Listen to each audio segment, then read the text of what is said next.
I am your host, Ciela, and for today's episode, I am with Ms. Romero, aka your assistant principal. We are going to talk about The Alchemist and how she found her personal legend. For those who have read the book, how has the book impacted your life?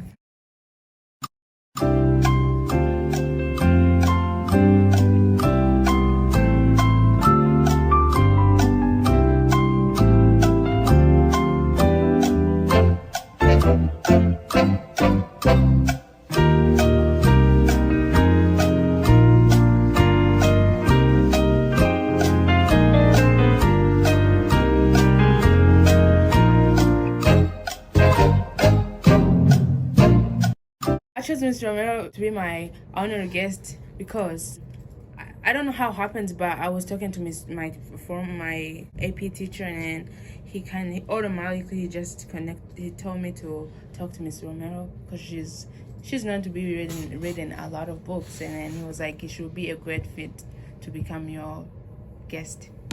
Okay, go. So Mr. Romero, tell us about what you did before becoming an assistant principal. Before I was an assistant principal, I was a high school English teacher. I taught grades 9 through 12. My last few years, I actually taught AP Lang and sophomores. And in my classroom, I had a collection of over 1,000 books for my students to check out in addition to our school library, and just really fostered reading every day in my classroom. So I'm happy to be a guest today. That is so surprising because like a lot of people who I've met, they went to colleges and ended up doing something completely from their degrees. Did you went to college and you study in education field, or it's something that changed after you went to college? So when I went to college, I went to be an English teacher. It was from my sophomore year of reading To Kill a Mockingbird. I had a really great teacher, and I wanted to be a teacher. And I got to UCM and started down the teaching path, and then I decided it was taking too long. So my bachelor's degree is just in English, and I have a journalism minor. And I graduated, got into the workforce, and thought I can work anywhere. And that was false. I could not work anywhere. I was working at a kinder care. It was awful. Then I worked at a dentist's office, and she would leave the country all the time. And so I started substitute teaching. And then my mom was like, I told you so, you should be a teacher. And so I went back to school and got my master's in teaching. That is really great to hear. And I would just want to ask, how many books have you read for the past year? So in 2022, I read 76 books. And so far in 2023, I have read 12 books. Wow, 76 books in just a year. Wow, that's impressive. I can never do that. Hopefully I will someday. You never know. And what are some of your favorite books that you have read for the past year? The ones like you will recommend to anyone? Yeah. So this was a really hard question when I was preparing to interview with you today. So thanks for the questions in advance. So I chose 5 books that I've read, or 4 books and then an author over the last couple years. And so my number 1 book so far this year is called Carrie Soto is Back. It's kind of about overcoming hardships and perseverance. And she is a tennis player who comes back in her 30s to try to keep her record intact. And so it was really good. And then the last couple years, a book called The Midnight Library. And it's kind of about this magical library, and you open these books, and it's like what your life would look different at a different spot if you would have gone down a different path. And so just that idea of what could have been, but moving past that and enjoying what your life is. And then a book called Group, How One Therapist and a Circle of Strangers Saved My Life. It was just kind of funny, and that acceptance of normalizing therapy for mental health, and just the humor in that. And then a book that really to me was kind of about motherhood and really understanding actually kind of a struggle for some of our Hispanic students and their family. It was called American Dirt, and it's about a mother that comes from Central America with her son to the United States on the top of a train illegally. And so it was just very heart-wrenching. And then my all-time favorite author is Joan Didion. And so anything by Joan Didion to me is impactful and life-changing, and just, she writes beautifully. So So whenever I remember, that is very impressive. I mean, I like the connection, the purpose behind all the books you have read. I think it's mostly like focusing on how human function and stuff like that, and how to be a better person. And I would like to ask, when I ask you whether you have read The Alchemist, I think you told me it was one of your favorite books, right? And why is that? Yes, it is one of my favorite books because I do not reread books. And I don't even know how I stumbled upon The Alchemist, but it's one of my favorites because it's a fast read. You could sit down and read it at least in a day if you sat to read. For people like me that might read a little faster, it'll go a little quicker. But I think it can apply to any spot in your life. It's this idea of this journey and going after something, and it has all these little one-liner nuggets in it that you can just pull out and be like, oh wow, this speaks to me right now as a high school student. And if you read it in 5 years, oh wow, this speaks to me like differently as a college student or somebody getting in the workforce or in the military. And so I think each time you read it, it can be a frame for what you're living right then, and just offer advice to that situation, or you read it differently because of your situation. And so I think that is something that makes it my favorite. Okay.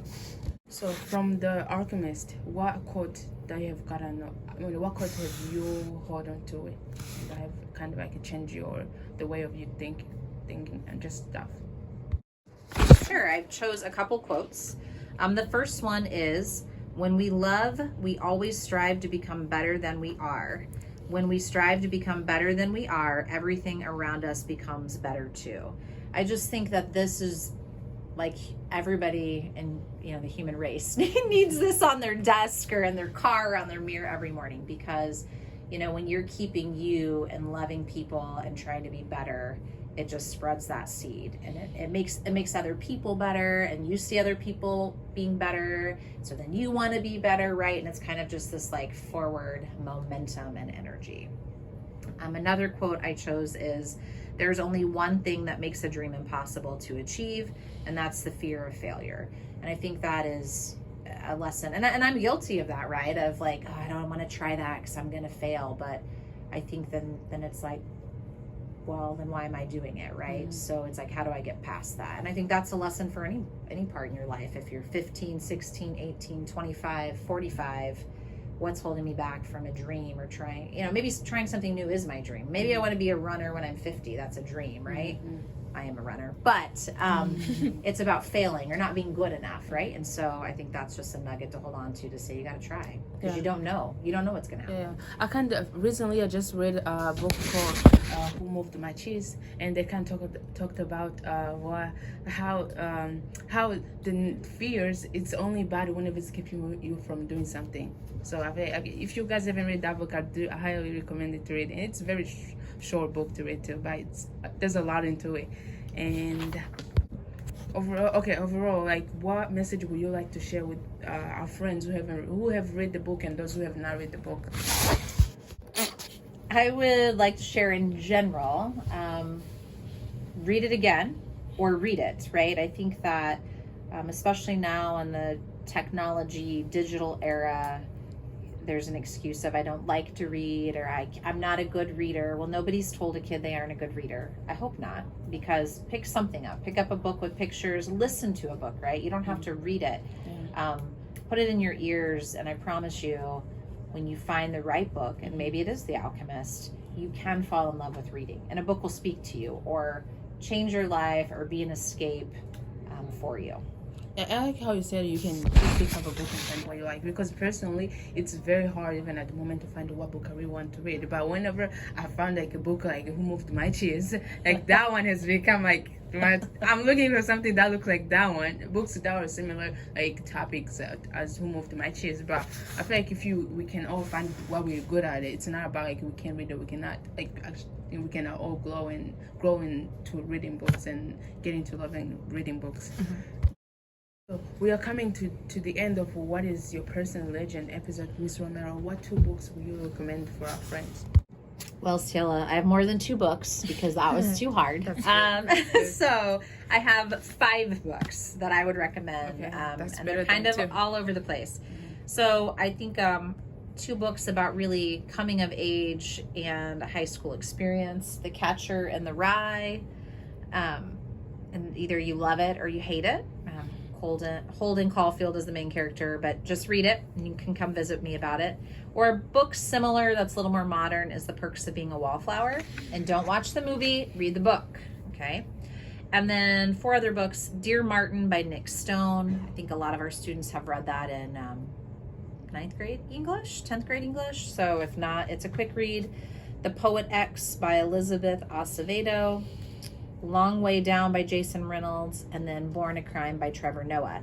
Born a Crime would be a really good audiobook to start somebody off on because Trevor Noah reads it and is good.